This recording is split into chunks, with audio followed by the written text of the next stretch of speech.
Everybody, look how it's a beautiful view after I put the trees down.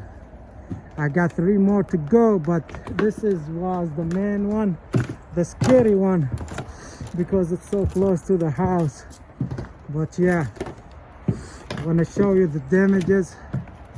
I had it measured, but it's really windy today.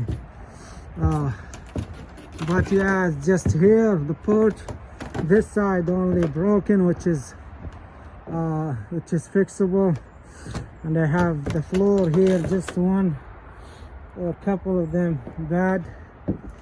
Yeah, hey, this is not a game, guys. Yeah, be careful.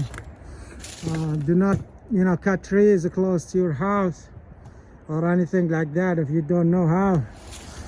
You gotta first practice on the small ones till you have the ability to cut these trees, But yeah, it turned to be so beautiful, guys. Really so beautiful.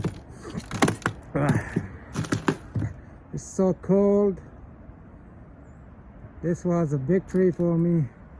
Anyways, you guys stay safe and have a wonderful day.